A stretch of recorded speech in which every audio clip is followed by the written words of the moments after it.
conditions couldn't be better for the 6 women now down at the start for the final of the women's single sculls. Germany's Katrin Rutschow, 2 from the bottom of your picture, and the Olympic champion and defending world champion Ekaterina Karsten closest to you in lane 6. Good start, Dan. Yep, they got away well. Karsten there going off very, very hard.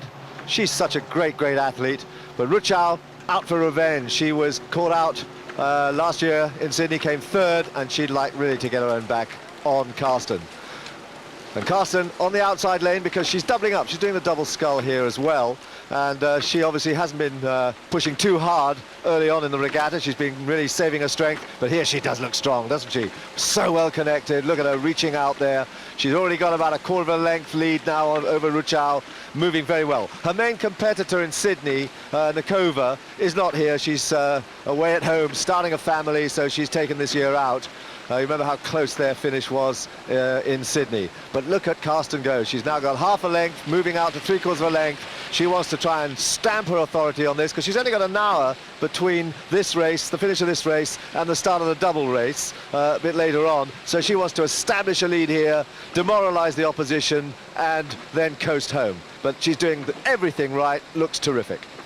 Yeah, so Karsten it is, closest to you, then Rutschow, 2 from the bottom of your picture. Then in lane number 3, it's Yulia Levina of Russia. Here she is, Levina, who was in the Russian quad that won a bronze medal just behind Great Britain in Sydney last year. And Levina trying to regain the title that Fedotova won for Russia in 1998, but she's up against it here against Karsten. Having said that, as we come to the end of the first quarter, both Rutschow and Levina have pegged back Karsten. Balmarie's in 4th place, and then Tomczak, and on the far side, 25-year-old Erika Spinello. Well, it's a great performance from Italy to get into the final there. That's the first time they've had a women's sculler in a final. Great performance. She was thrilled to get in the final, but I doubt that she's going to do much in this final here. Yeah, I was going to say her dad, Natalie, was absolutely delighted when she made it. Yeah, well, he's coaching her as well. But Karsten has rather dropped it down here. She seems really to have settled too early, if you like. She was moving so well in that first 500, but Rutschow has pegged her back, and she's looking good now. Very relaxed, sitting there nice and loose, just spinning her hands away from the finish. Boat very, very level, no rolling about on these perfect conditions, and she is pulling the Olympic champion back already. The Russian sculler, Yulia Levina, of the far side there, she looks kind of a girl amongst women in this event. She's quite slender, but Karsten not really doing much to respond to Germany's Rutschow, and Germany has taken the lead. Rutschow has gone through, and Karsten hasn't responded at all. I wonder if there's something wrong there. Well, it's very interesting, Dan, because Katrin Rutschow-Stomporowski, she actually was 3 seconds ahead of Karsten in the semi-finals. Now, as you said before, that's nothing to particularly make much of because Rutschow might have won it, but Karsten conserving energy. Having said that, I'm surprised to see Karsten relinquish the advantage so early on in the race. And here's this woman who's always a threat. Remember, she was the bronze medalist last year. She's been twice a runner-up in the World Championship, and this is her lifelong ambition. But she's also, if you remember, going back to 6-7 years ago in crew racing, she was in the German quads that have been taking gold medals constantly. She has been on the podium. She wanted to make it as a single sculler.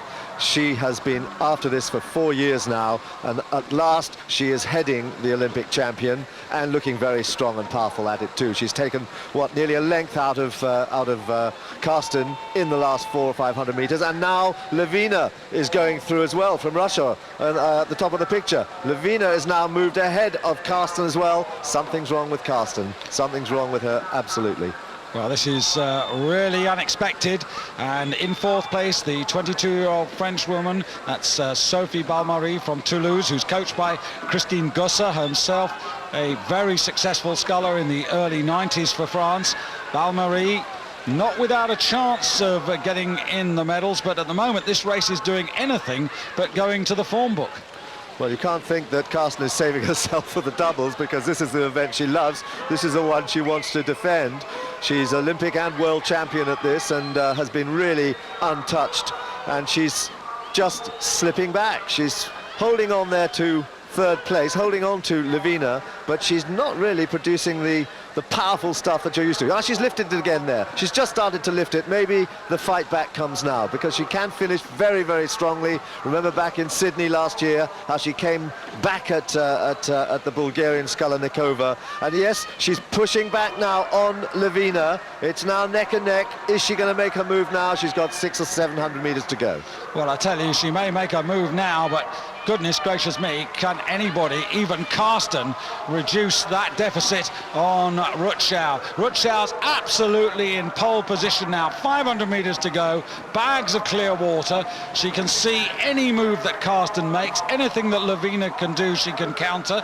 Balmarie's run has come to the end. The other two are well out of it, and Karsten does not look to me to be a happy woman. The spark isn't there, but Rutschow, you can see, you can sense that there's almost a beam, a joy that's inside her now. Oh, she's flying, she's going for it. She just picked it up there, as we saw. I think that Karsten had a go at Lavina when she felt she could get back to Lavina, and then realized how far Rutschow was ahead, and she's rather dropped it back again. It's not really firing for her. She had a little go, and it's now dropped back again. It's strong. She's going to get a medal, but it's not going to be the medal she wants, which is gold.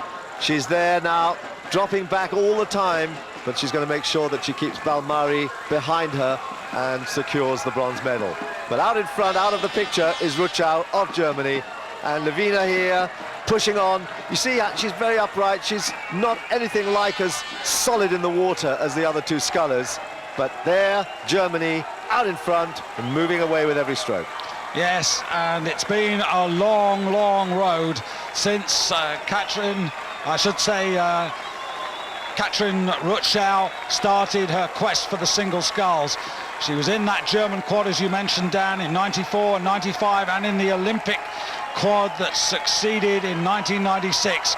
But for 5 long years, she's been striving for this title, and now the woman who was junior single sculls champion in 1992 and 1993 is about to record her first ever success in the World Championships at senior level. Rutschow takes the gold. Lavina holds off Karsten to take silver. Karsten the bronze. Balmarie in 4th place. And Tomczak and Spinello a long way back. And is that a little tear? Well, I think it's been a long time coming. She's thrilled. I'm sure she wouldn't have expected it to be quite as easy as that in the last 500 meters. Katrin Rutschow-Stomporowski. The dream come true. Lavina and Karsten well back ahead of Sophie Balmarie. World champion Katrin Rutschow-Stomporowski receiving her gold medal from Anita de France, Vice President of the International Rowing Federation. Regaining the title for Germany that Jana Thieme last won in 1993. Julia Lavina, a really good effort to stay ahead of Karsten. Karsten, of course, who now has less than an hour in which to recover, less than an hour in which to try and raise her spirits for the upcoming women's double sculls.